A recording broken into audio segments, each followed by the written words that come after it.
welcome back to 480. The next 8 minutes will be about the SPV CDOs, or better to say, the opposite way around. Let's have a look what that exactly is. What are we looking at here? This time I chose the topic of the special purpose vehicle, as one can see already here.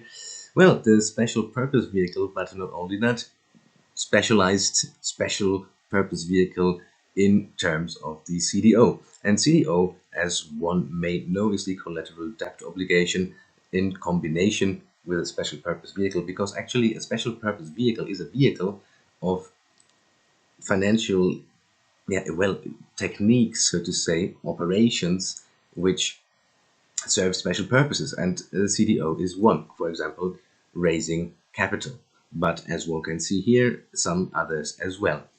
For example, aircraft leasing. This is kind of specialized. Well, we will have a look at that.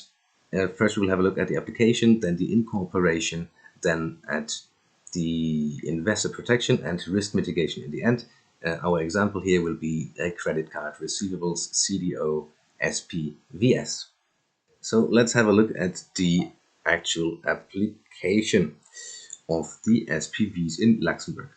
For example, now we will have a look at a version of how we can imagine a CDO SPV to function. So first of all, here we have the CDO as a vehicle coming into the screen. Well, but we do also have the company X, and company X actually does is whatever company it is. It has credit cards. It offers the possibility for customers using credit cards, and thereby the company X is receiving receivables, credit card receivables. Well, then company X is not just waiting for the credit card receivables. No, company X will put the receivables, that is actually as soon one goes and buys whatever thing, this will be a receivable for the company X, of course, because they will get this money within somewhere. Definitely they should get it. And then to work with this money while they don't even get it, so they're trusting that they will get it, and they of course can put it into a CDO, so in a collateral debt obligation. And this CDO vehicle, therefore it is a special vehicle, because it, for example, can create capital in these kind of situations. Well, then this CDO, I think I said CDA, this CDO then can pool these various credit card receivables into tranches. First of all, it holds it as collateral. And then the tranches, for example, the senior, in terms of credit cards, the senior tranches, so to say, they will have less risk.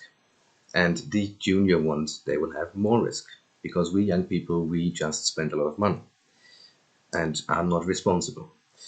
Well, and now the CDO is holding the credit card receivables as collateral, but it can then as well, it holds it as collateral as well, and then it will do the following: it will issue that as security. So it has the credit card receivables which are not paid yet, but because it wants to, because the company wants to have more liquidity or wants to have more capital, whatever, it will just issue these very securities which are not paid yet as in various tranches, then in forms of bonds or notes, to investors. And the investors, of course, they invest, otherwise they wouldn't be investors. Well, that is actually the whole situation of SPV application. That is a way to applicate an SPV CDO SPV. And the benefit, as I mentioned already, is raising capital, but of course also reducing exposure to credit risk, because now the credit risk is spread to the investors as well, which on the other side have the benefit that they can invest now in a diversified pool.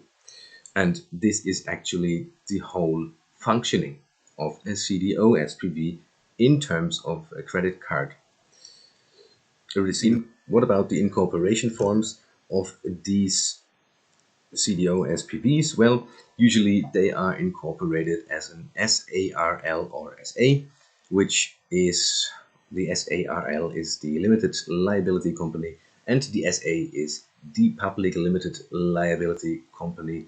So why these two forms? Well, because it is depending on what one wants to do with the SPV CDO.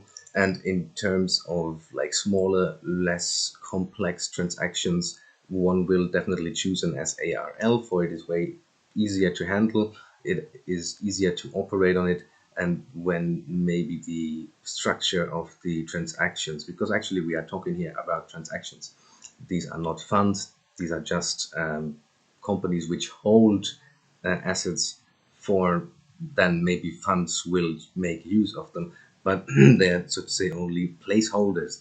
And in terms it's more complex, these transactions, it will be then an SA.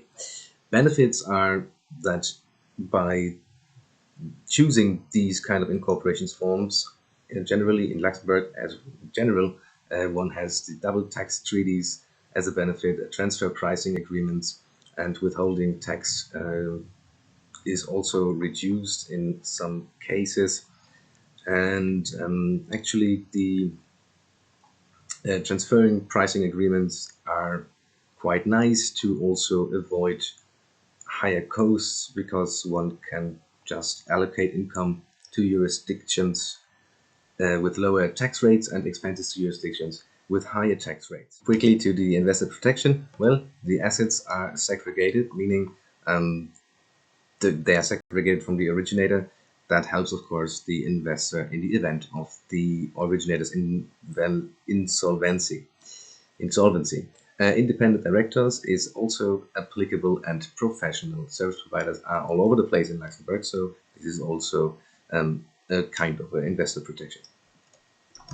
Only in the end a few words about the risk mitigation, because as I mentioned, I mean, like, these things are not paid yet in terms, I mean, when we are talking here about, in case we are talking, and we are talking here right now about the credit card receivables, CDOs, SPVs, and then for risk mitigation, there are possibilities of credit enhancement, meaning SPV can, I mean, there are different techniques of credit enhancement, but one version is that the SPV holds itself collateral for the, I mean, which is pledged for the CDO securities.